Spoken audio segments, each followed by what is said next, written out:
Hello, dear friends. I would like to talk about Parshat Matot, and this year Matot-Masei, which are together, which happens relatively often. These doubled up Parshiot and the Torah.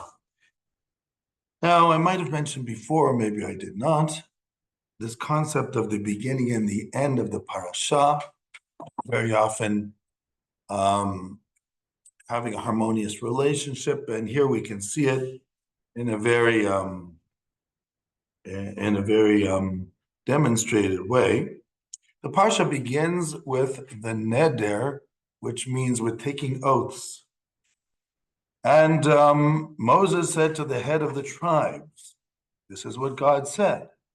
If a person should take an oath in God's name, or some type of promise where they forbade themselves from doing something, they have to take their words literally and not lo yachal dvaro, not profane their words. Whatever they do, whatever they say, they should do. Same thing, a woman who took upon herself a vow, etc. And then the Torah discusses what happens if they can't keep the vow. Can anybody annul the vow, etc., etc. And at the end of the parasha, we actually have an example of a vow. And the vow is with the story of Bnei Bagad and Bnei Reuven. And it says in chapter 32 that the tribes of Gad, Reuven, and half of the tribe of Manasseh, they had a lot of cattle. And they saw that the land of the Gilad, which was on the Trans-Jordan, east of the Jordan, was a place which was very green and had a lot of grass. So they said to Moses and to Eleazar, the priest, and to the heads of the assembly, we would like to settle here in Transjordan. So if we found grace in your eyes, please let our portion of the land be here in Transjordan, and we'll leave our cattle here, etc. In other words, they said, and we will build corrals for the cattle, houses for the cattle, and for the women and the children here. And Moses was very angry. He said, are your brothers going to go out to fight for the land of Israel, and you're just going to remain behind here? Does somebody do that? Can you sit back while your brothers are risking their lives over the land with the mitzvah to conquer the land of Israel, and you're just going to sit here in Transjordan?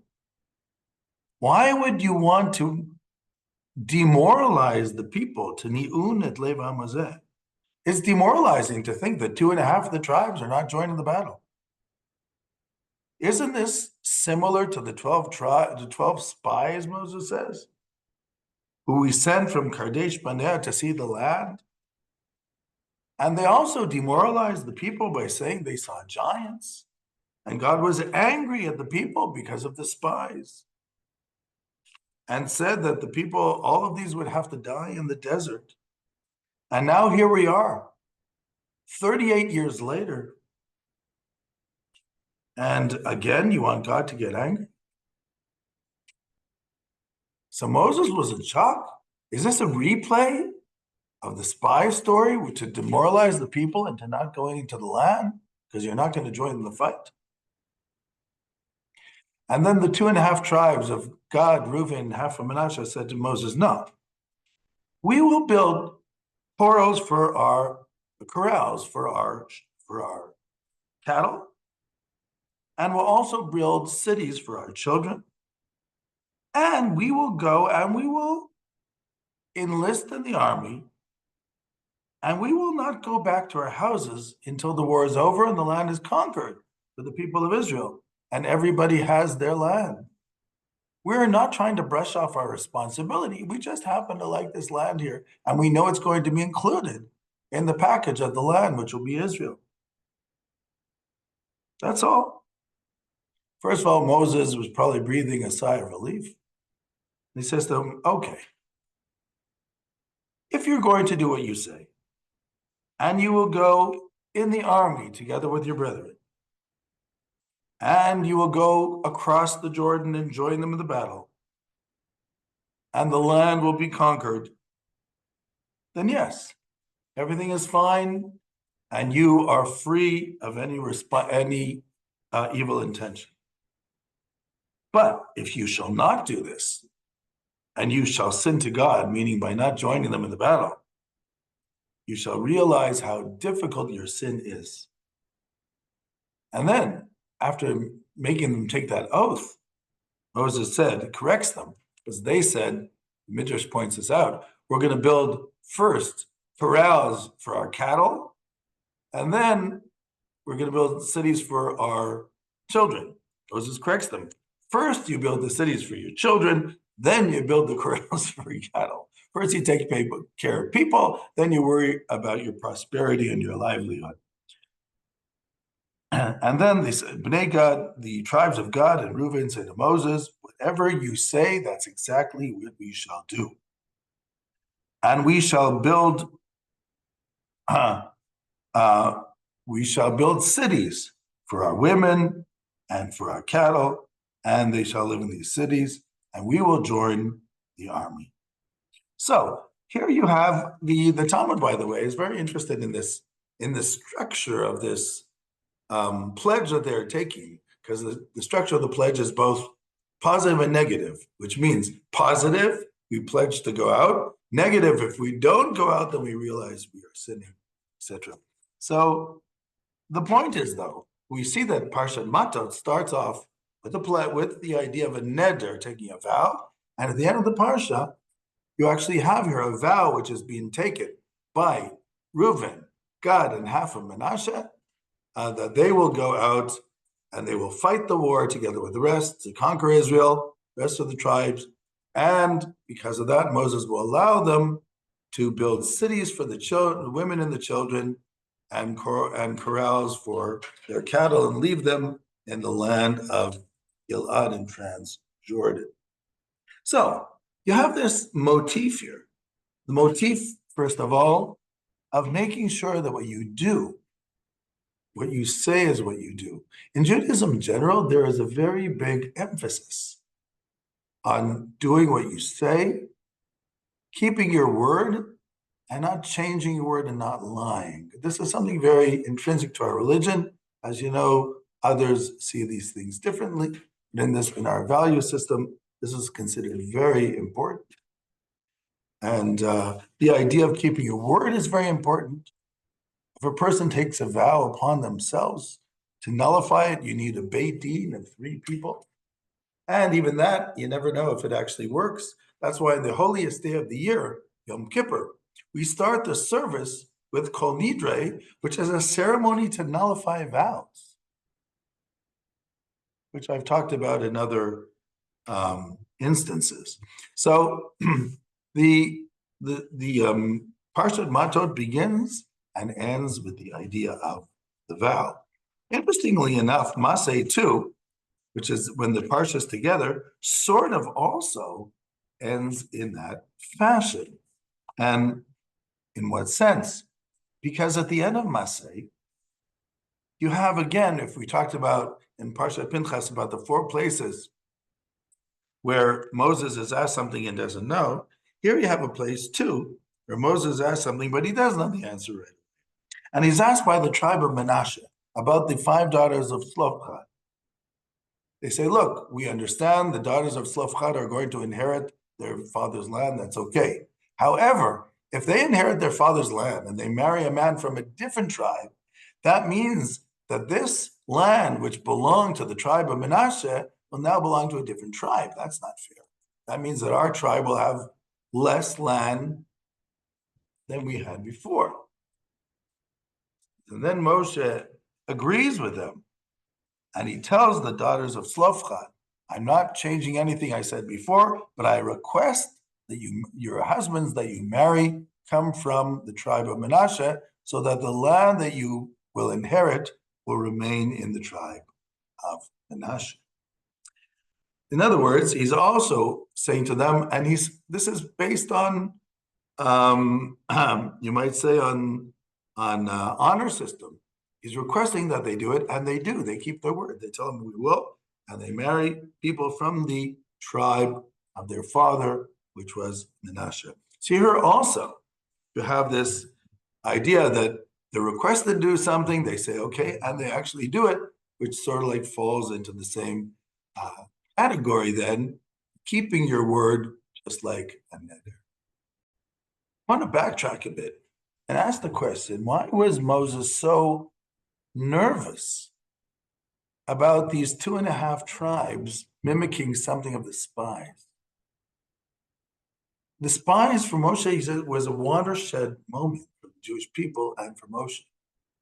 And he was so afraid that it would be a replay action of the story of the 12 spies. What happened in the story of the 12 tribes, the way he presents it here, is that this story was all about demoralizing the people, telling them they can't win, they can't battle. Doesn't matter if God's behind you or not, you'll never win that war over the land of Israel. Modern times, we have people talking like that too. Victory is not possible, doesn't work that way, got to take what you can. So Moses says in Devarim, in his final speech to the Jewish people, which took weeks, he says, Uba davar hazeh, which is this week's portion, Uba davar hazeh, in this issue, einchem ma'aminim b'Hashem Elokeichem. In this issue of conquering the land, you do not believe what God told you. Because if you believed, you would do it. There's a lack of faith when it comes to conquering the land. You think that belief in God is just something in the heart.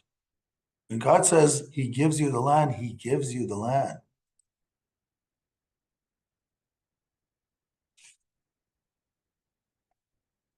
When Moses and the Jews had the Egyptians right behind them on their heels, and the Red Sea was in front of them, and the people said, what are we going to do? Are there not enough cemeteries in Egypt? You want to kill us here next to the Red Sea? And Moses shouts out to God. He says, what do I do? God says, Mati tzakelai. Why are you shouting to me? Daber el bnei Israel Yisau. Speak to the Israelites and just tell them, go forward.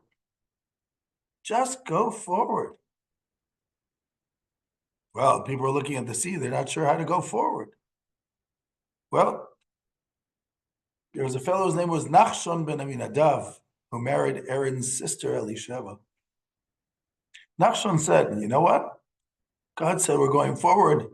We're going forward.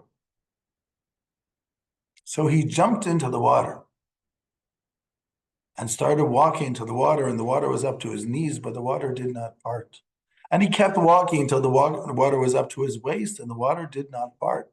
And he kept walking until the water was up to his heart, and it did not part. And he kept walking until the water was up to his neck, and it did not part. And he kept walking until the water reached up to his nose, and then it parted. Because that was the proof that he believed that if God said, go forward, you go forward. And when it parted, everybody else jumped in and understood that you just go forward. There's a Kafka story in which there is a man, a Franz Kafka, there's a man sitting next to a palace, and there's a guard, and he's waiting to go in because he wants to see the clerk, and possibly the king. And he's standing the whole day, and he's waiting, talks to the guard won't talk. Can I go in? Can you? Nothing. He waits. Finally, the sun is going down. He sees the guard locking the door, about to leave. He says, you can't leave. I need to go in. The guard says, I waited the whole day for you to go through that door. You didn't go. Day's over. I go home. Sometimes God is waiting for us to go through that door. And we come up with 1,000 excuses why you can't do it. You can't do it. It's not going to work. They say this, they say that. That's what faith is. Understand, when God says, this is yours, you go forwards. Moses was afraid that these 2.5 tribes are going to try the same demoralizing actions, which has terrible, terrible impact on the people. He was literally afraid of this. Sell them a bunch of goods. They said, no, this time you're wrong, Moses. We just want the land here. We're willing to do it, anything that we have to do. We're together with everybody else. Joshua, by the way, when they came into the land and they came to the city of Shechem, Joshua made the 2.5 tribes swear that they were with the people even when the war is going to be over, and that they'll still believe in the same God and everything. And they took the oath, and all the people swore. There's nothing worse than people who are trying to demoralize. Because faith is not a simple thing, and not everybody is on that. But when you have people of faith who can instill enthusiasm, hope, and faith, then the people are strong and, in a sense, invincible against their enemies. We are the eve of Tisha B'Av, the 9th of Av.